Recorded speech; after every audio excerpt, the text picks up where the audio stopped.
मुख्यमंत्री पुष्कर सिंह धामी ने देहरादून कैंप कार्यालय में सुनी जनता की समस्याएं, कहा राज्य में किसानों को और बेहतर सुविधाएं देने के लिए प्रतिबद्ध। मुख्यमंत्री धामी दोपहर पहुंचेंगे सचिवालय। दोपहर 3:30 बजे से रात्रि 10 बजे तक मुख्यमंत्री कैंप कार्यालय में पूरा करेंगे शासकीय कार्य।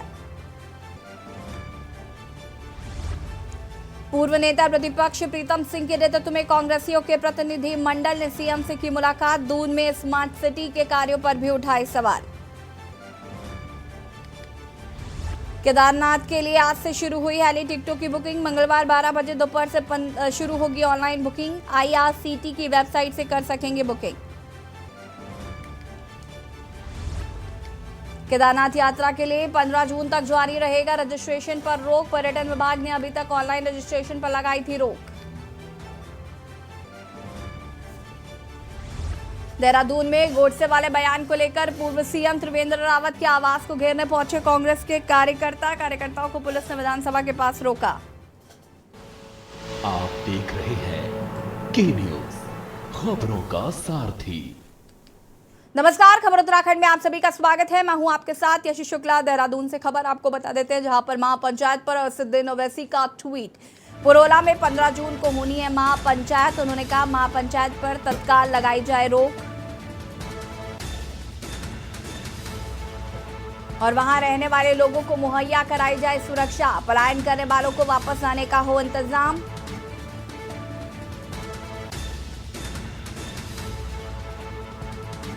पुरोला में 15 जून को होनी है महापंचायत।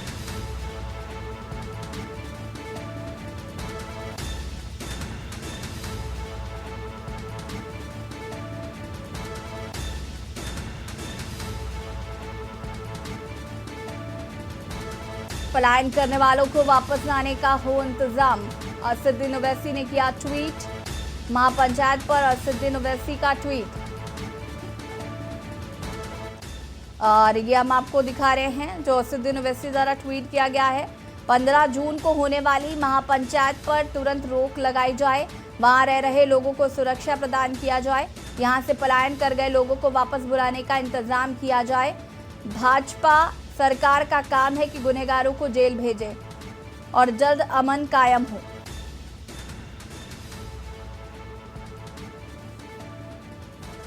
और इसी खबर पर ज्यादा जानकारी के लिए उत्तराखंड ब्यूरो चीफ राजेश वर्मा जी हमारे साथ जुड़ चुके। राजेश जी, असदुद्दीन ओवैसी का ये ट्वीट जो सामने आया, जिसमें उन्होंने कहा है कि जो महापंचायत है उस पर रोक लगाई जाए, साथ ही साथ जो गुनहगार हैं उनको जेल पहुंचाया जाए और जो उन्होंने यहाँ ये भी कहा कि पलायन जो लोग कर चुके हैं उनको वापस बुलाया जाए। क्या कुछ जानकारी है, क्योंकि इस मामले को लेकर लगातार हम देख रहे हैं कि सियासत जो है वो चरम पर है।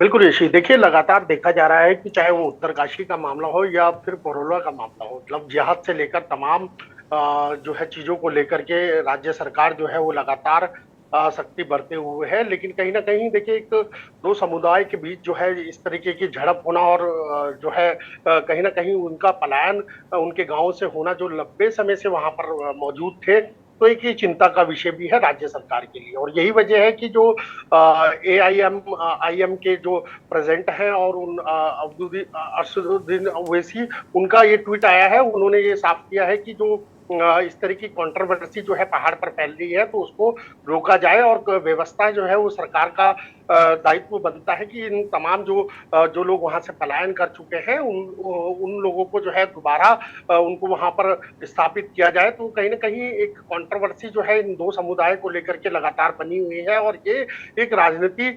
का माहौल जो है वो कहीं ना कहीं देवनगरी में जो है वो फैल चुका है। हालांकि इतने सालों से ये देखा नहीं गया था कि इस तरीके की राजनीति जो है वो पहाड़ पर भी देखने को मिलेगी और तमाम जो राजनीतिक दल है वो कहीं ना कहीं अपनी इस मुद्दे को लेकर के अपनी राजनीतिक की रोटियां जो है वो सेक रहे हैं। और इसी ट्वीट जो है वो कहीं ना कहीं एक बार दोबारा राजनीति में एक बड़ी हलचल पैदा करता हुआ नजर आ रहा है। उनका ओवैसी का ये ट्वीट है, ओवैसी ने ये साफ कर दिया है कि जो 15 तारीख को यानी कि जो महापंचायत हिंदू समाज की उत्तरकाशी में होनी थी उसको जो है निरस्त किया जाए, उसको बर्खास्त किया जाए और अमन और शांति की जो मुहिम जो है भाजपा कहती है तो उसको वो कायम रखनी चाहिए, ताकि कोई भी इस तरीके की कंट्रोवर्सी या कोई भी इस तरीके का वाद विवाद जो है वो ना फैले। और यही वजह है कि देखिए भाजपा की तरफ से इस पूरे ट्वीट को लेकर के एक टिप्पणी जो है वो सामने आई है। भाजपा का ये मानना है कि जो अभी 15 तारीख को जो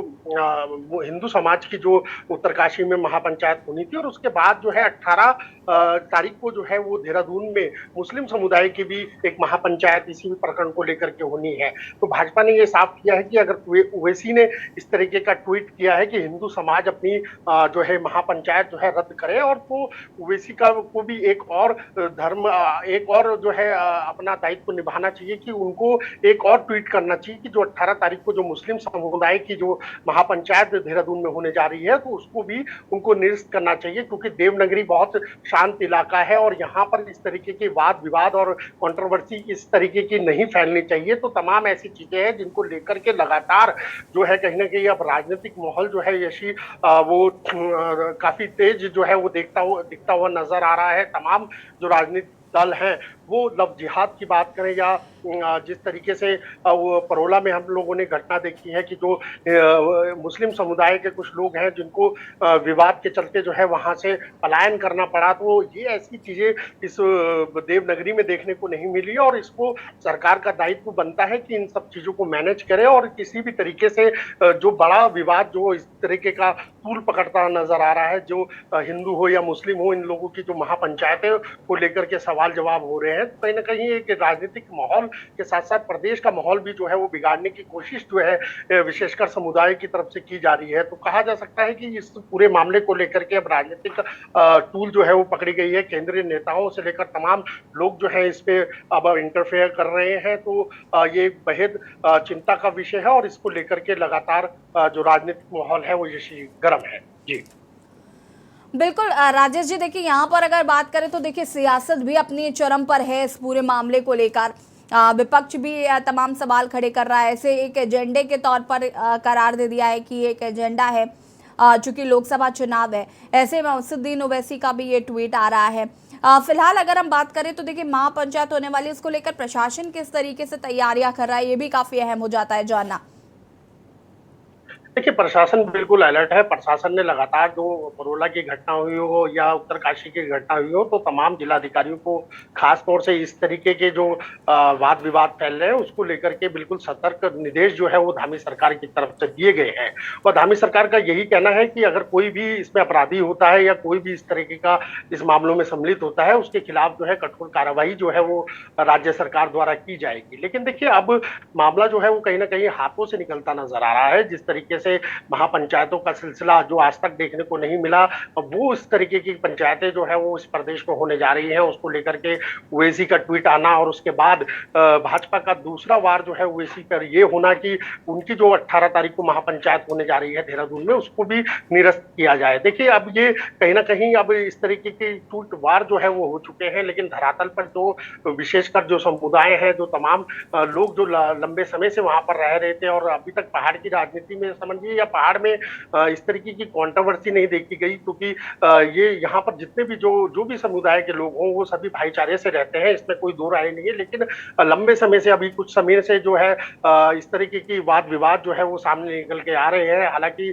देखिए छोटी सी बात है कि अगर चाहे हम परोला की बात करें या उत्तरकाशी की बात करें तो वहाँ की पॉपुलेशन ज्यादा नहीं है, लेकिन वहां पर अगर कुछ चुनिंदा समुदाय के लोग रहते हैं, अलग अलग भांति भांति समुदाय के लोग रहते हैं, अगर उसमें इस तरीके के विवाद अगर फैलते हैं तो ये देवभूमि के लिए बहुत चिंता का विषय है। और एक भाईचारे का जो संदेश भाजपा भी देती है या तमाम राजनीतिक दल भी देते हैं, तो देखिए उस पे ऊपर अगर राजनीतिक टिप्पणियां होनी, राजनीतिक माहौल इस तरीके का क्रिएट करना, तो ये कहीं ना कहीं एक बेहद चिंता का विषय हो जाता है और आने वाले समय के लिए एक बड़ी चेतावनी जो है वो कहीं ना कहीं देवभूमि के लिए निकल करके आती है। देखिए ट्वीट भले ही अलग चीज हो रही हो, लेकिन जो जैसे मैंने आपको बताया जैसे कि जो लंबे समय से लंबा प्यार जो है भाईचारे का बना हुआ है वो कायम रहे, यही तमाम लोगों की जो है कोशिश है। और यही मुहिम के लिए जो है खुद सूबे के मुख्यमंत्री ने ये भी साफ किया है कि देखिए, किसी को भी भय और किसी को डरने की जरूरत नहीं है, किसी को कहीं जाने की जरूरत नहीं है। लेकिन ये है कि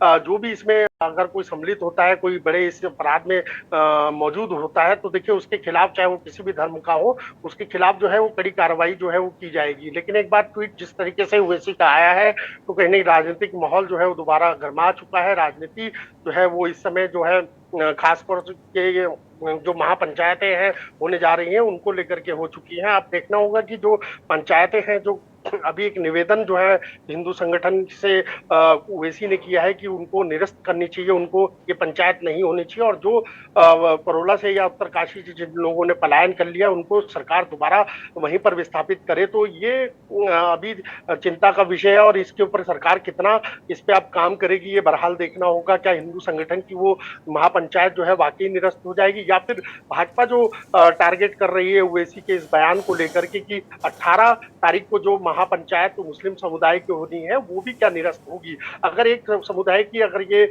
निरस्त होती है, तो स्वाभाविक सी बात है कि जो 18 तारीख को होने वाली महापंचायत मुस्लिम समुदाय की, उस पर भी कहीं ना कहीं आ जा सकती है। तो कुल मिलाकर के इस समय राजनीतिक माहौल जो है वो बेहद ही गर्म हो चुका है।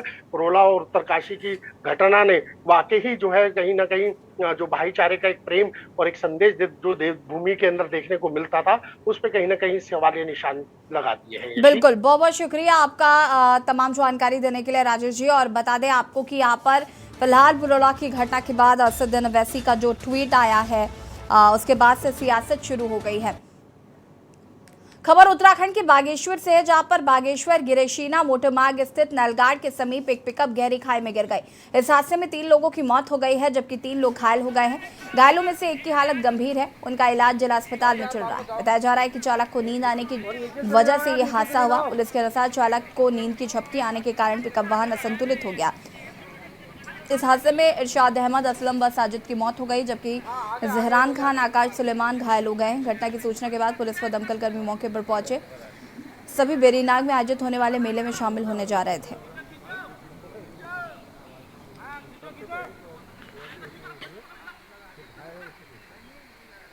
आ रहे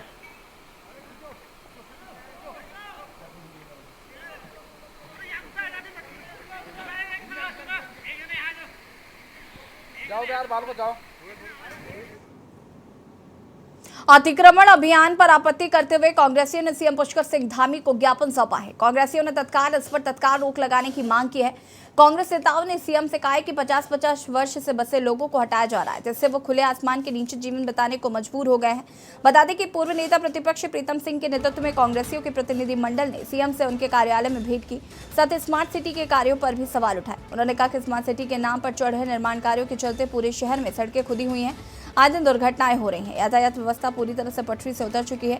वहीं कांग्रेस प्रतिनिधि मंडल ने मलिन बस्तियों में एलिवेटेड रोड बनाने का भी विरोध किया है। उन्होंने कहा है कि दून की मलिन बस्तियों में एलिवेटेड सड़क बनाने की योजना अव्यावहारिक साबित होगी।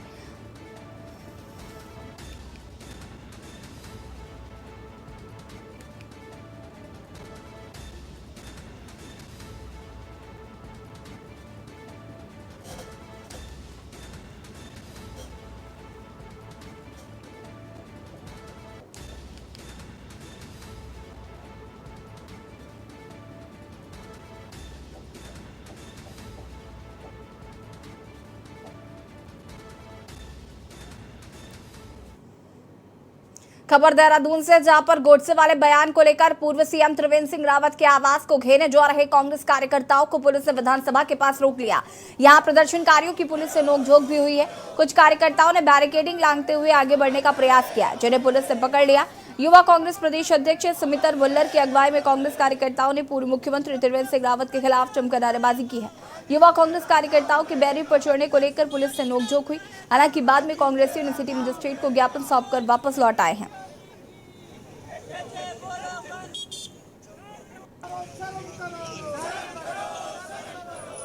दुर्भाग्य है कि हमारे देश के सत्ताधारी पार्टी के मुख्य लोग हैं जो वो राष्ट्रपिता महात्मा गांधी के हत्यारों का महिमामंडन करने का काम कर रहे हैं, महात्मा गांधी की शहादत को, उनके योगदान को अपमानित करने का काम कर रहे हैं। हम इसके कड़े शब्दों में निंदा करते हैं और आज हमने इस जो हमने जो विरोध प्रदर्शन है, जो गॉडसे के समर्थक हैं जो समाज में, जो उनका विरोध प्रदर्शन है, केवल उनको आईना दिखाने के लिए आज विरोध की शुरुआत मात्र है। और आने वाले समय में हम और तीव्रता के साथ और हर जगह इन लोगों का विरोध करने का काम करेंगे, क्योंकि ये देश गांधी का देश है, इसमें गॉडसे के लिए कोई स्थान नहीं है।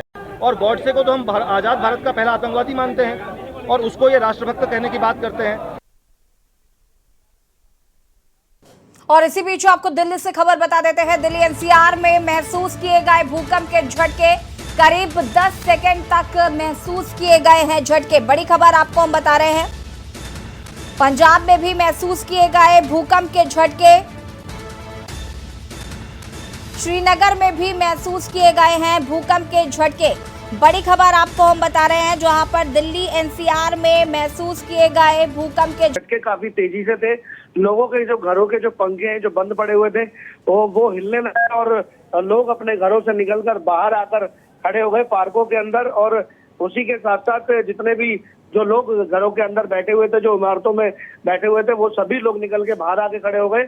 और उसी के साथ साथ जो झटके हैं वो तीव्र गति से थे, तो दिल्ली को पूरा दहलाते हुए वो आगे की तरफ निकल चुके हैं। जी बिल्कुल। क्या किसी तरीके की कोई जनहानि की सूचना? जी, अभी तक तो ऐसी कोई जनहानि की सूचना नहीं आई है, ना किसी और की सूचना है कि कहीं पे कोई मकान गिरा हो या कोई दुर्घटना हुई हो। उस तरीके की कोई भी घटना अभी सामने नहीं आई है।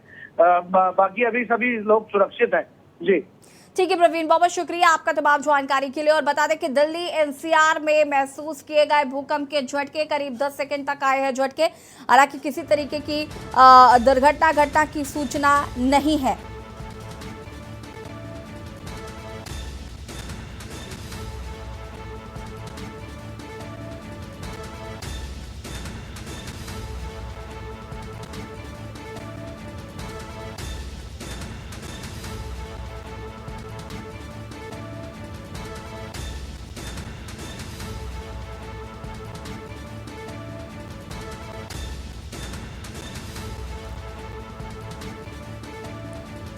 करीब 10 सेकंड तक महसूस किए गए भूकंप के झटके। पंजाब में भी महसूस किए गए भूकंप के झटके।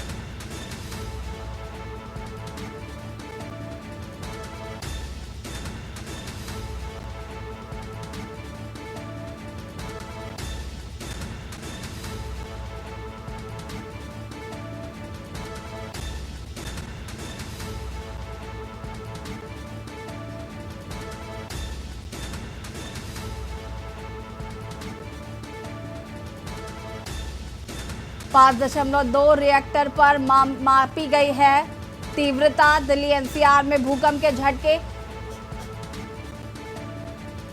करीब 10 सेकंड तक आए झटके।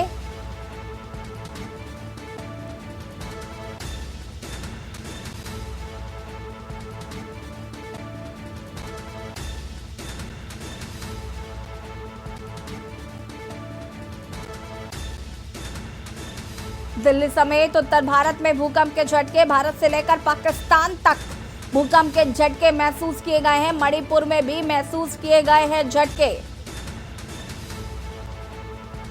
एक ही समय पर कई जगह कांपी धरती, भूकंप से हिली पंजाब की धरती। 5.2 रेक्टर स्केल पर मापी गई है भूकंप की तीव्रता। बड़ी खबर आपको हम बता रहे हैं, दिल्ली एनसीआर में भी भूकंप के झटके। दिल्ली एनसीआर समेत पंजाब, हरियाणा, हिमाचल प्रदेश, मणिपुर में करीब 10 सेकंड तक के भूकंप के झटके महसूस किए गए हैं। भारत से लेकर पाकिस्तान तक कांपी धरती। श्रीनगर में भी महसूस किए गए भूकंप के झटके। दिल्ली समेत उत्तर भारत में भूकंप के झटके महसूस किए गए हैं। मणिपुर में भी महसूस किए गए झटके।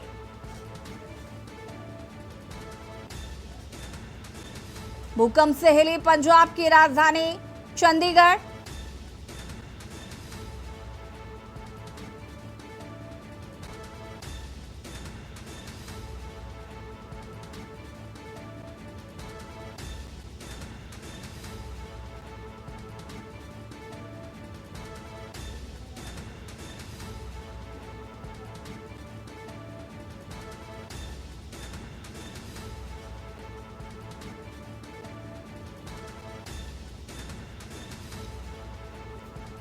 दिल्ली समेत उत्तर भारत में भूकंप के झटके।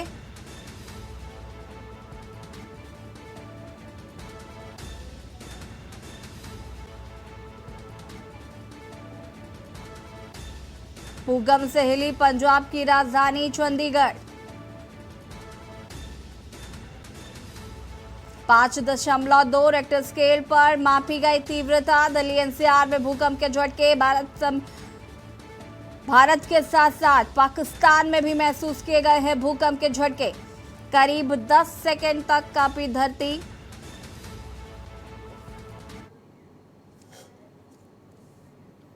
और रुकेंगे छोटे से ब्रेक के लिए, जो हाजिर होते हैं। आप देख रहे हैं के न्यूज, खबरों का सारथी। ब्रेक के बाद एक बार फिर से आप सभी का स्वागत है। प्रेमनगर थाना पुलिस ने अंतरराज्यीय वाहन चोर गिरोह के 2 शातिरों को गिरफ्तार किया। इनके पास 10 चोरी के वाहन बरामद किए गए हैं, जिसमें उत्तराखंड और उत्तर प्रदेश राज्य परिवहन के वाहन भी शामिल हैं। पुलिस ने सीसीटीवी फुटेज की मदद से दोनों शातिरों को रांखड़वाला तिराहा से गिरफ्तार किया है।